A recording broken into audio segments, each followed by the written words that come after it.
Greetings, everyone. The Honorable One, Asafo, the Success Scholar, Haki Shakur, me here. Thank you for tuning in to this video here. The name of this piece, I want to do this piece called, I want to suggest or ask Alex Jones, would he consider uh, interviewing Malik Shabazz and as well as Malik Zulu Shabazz, as well as Professor Griff. Now, I say that because Alex Jones did a recent video. It was like, I don't know if it's his regular broadcast or whatever, but where he was calling out Black Lives Matter and the new Black Panther Party, and he basically was laying out what he thought was behind the Black Lives Matter movement. Now we know that George Soros has put up money towards the Black Lives Matter movement. But what's interesting is that Alex Jones did not mention, he didn't mention the Professor Griffin. I appreciate that part about him, but he also went into several different things, about, why we are paying attention to police violence versus the black on black crime. Now, let me just make it plain that yes, Mr. Jones, people, sincerely are concerned, about the black on black crime, if you will. But, what is real is that many of us feel powerless to do anything about that. The black on black violence is something that we do not necessarily have any control over. Those of us that are not controlled in the system, those that are, living a decent life, we working, being productive, we're reading, studying, we're trying to heal ourselves from oppression. Now, I just was in Cleveland and I spoke at the convention of the oppressed, and I believe Mr. Jones was up somewhere that week, not that weekend, but during the RNC convention in Cleveland. And so there was a lot of different discussion around oppression and how it affects us in our community. I didn't get a whole lot of time to go in, so I'm going to share some things right now, in a very tactful manner, because yes, I do recognize, Mr. Jones, that that we do have a challenge with black on black violence, and yes, many leaders do pay attention to that, but again, we are not able to hold each other accountable to that degree. We don't have independent prisons, we don't have an independent law system, we don't have the resources to enforce codes of conduct within our community. We don't own the businesses or as well as the institutions. We're overrun by drugs, alcohol, poisonous music. Many young people are suffering from lead and poverty and the drug epidemic, the crack cocaine epidemic. So a combination of these forces, certainly a combination of again, poverty, combination of poverty, lead, which causes the violence, uh, the adverse hip hop music garbage, the poor diets, poor nutrition, that make people hungry and desperate, all these things, the drug culture, which poverty and alcohol fuels the violence within our community.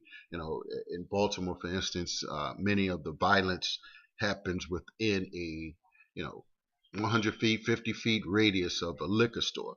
So we have that challenge. And then, what's going on is you have people that feel absolutely powerless in all aspects of their life, through poverty and frustration, broken families, child molestation, dysfunctionality, their parents are in prison, and you put drugs as well as guns, within these communities. Someone said, and it made me think about some of these movies, Hotel Rwanda, with what happened in Rwanda, what's happening in Nigeria or in the Congo, where individuals have access to high powered weapons bigger than them, way more than them, but they carrying around weapons with no shoes on, barely a shirt and some shorts, but they have these high powered weapons. Where are they getting these weapons from? Who uh in their genius, you know, giving these 12, 13, 14, what's the movie? Child mercenaries. There was a film out that talked about that. I know Apocalypse Africa talk about that as well. So, we understand, some of us do understand, Alex Jones, just where, what this war is. And I don't know where you totally stand, but I listen for intel purposes, for to get a good gist of where individuals going. And so I saw the altercation between you and what you call the communists. I don't know if you called them communist socialists or you called them communists. I believe it was some anti-racist, and they were referring to you as a neo-Nazi. Now, I'm not sure where your orientation will lie in terms of what are you going to do? Are you going to be just an information person, just an info warrior, if that's what you call yourself? But it's going to take more than that. But you said that we should listen to you, that blacks should listen to you. Well, what else is there to do? Outside of talk and educate, and agitate. Some of us are absolutely doing that. But yes, and we have the instance of to say that we should ignore the police issues, is not an accurate, a total, shall I say, accurate assessment, because what's happening is that yes, we do have individuals and within law enforcement that actually are neo Nazis, white nationalists who have infiltrated the military and infiltrated law enforcement. And so, uh, what I will say is that, and we can look at this case with the young man. Uh, I'm sorry, the therapist mistakenly getting shots, hands up, laying on the ground, and he gets shot with a autistic child right beside him.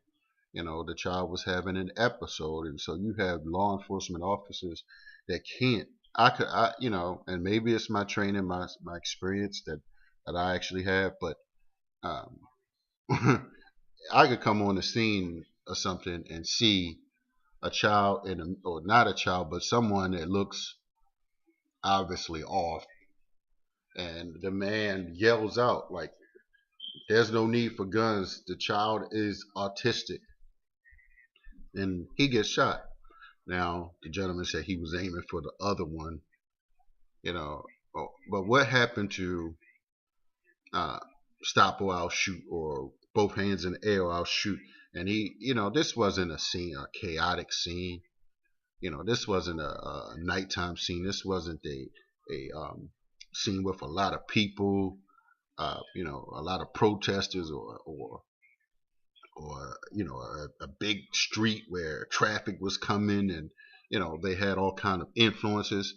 I mean, if you can't make a decision, uh, make a decision to shoot uh, during normal situations, and shoot the wrong person with their hands up, man, with no weapons. I mean, yeah, you got to call the weapons, but he had a toy truck, really. So, so we're saying, Alex Jones, is that yes, there is an issue with that. Should people be protesting all the time about that? Um, Maybe in certain situations, because law enforcement should have some discernment. And yes, I do understand that the training that these law enforcement officers, it's been shifted. They're now being trained, in partnership with the IDF, the Israeli Defense Forces. So I do understand what individuals are saying in those regards. So, with that being said, I say that again, please interview Brother Malik Zulu Shabazz. Don't just, if you've interviewed Farrakhan, you should be in a position or appreciate interviewing him. He's certainly a fair, upstanding individual, as well as interview Professor Griff to clear out uh, this issue, and he has done press conferences. I did reach out for him as well to see if he would be able to come on my show, but he didn't respond to me at this time. But maybe he, got the call to not, be on the Success Scholar show.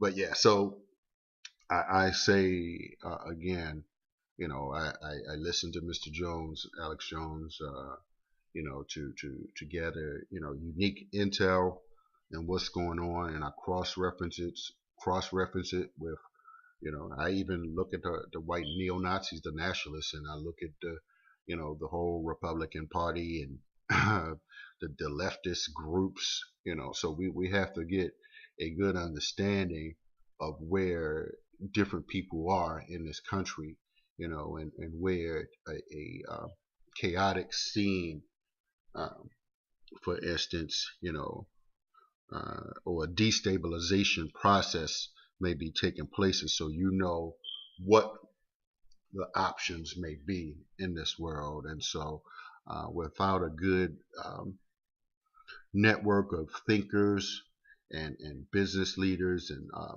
political, sophisticated, aware, and reading political leaders, we all may be in the dark about some issues. And so yes, I do believe, certainly I'm going to look up more uh, on the Soros issues. I definitely am going to look into that.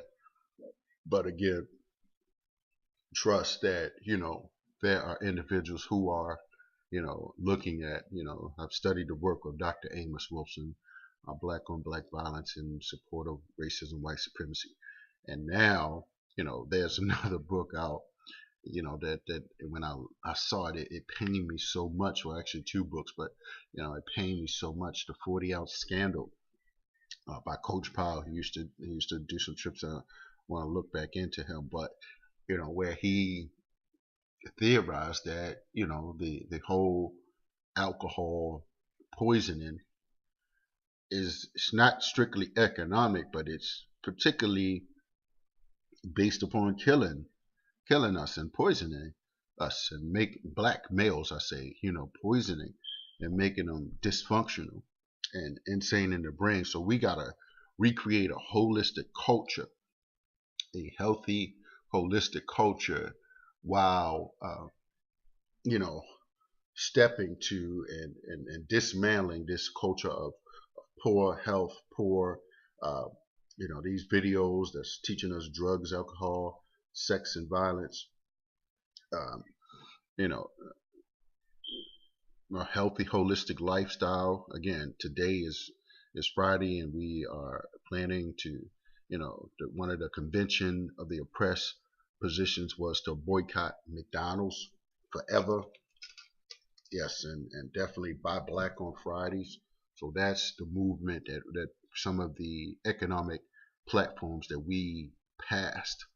So I say to you all listeners, tune to my Holiday Success Scholar each and every Monday on elifemedia.net. The show is growing. We've had some wonderful, wonderful hosts on there over the past few weeks and months. It's definitely growing and it's building. We broadcast out of Capitol Heights, Maryland, and so good things are happening. So I say holla at the Success Scholar. Peace.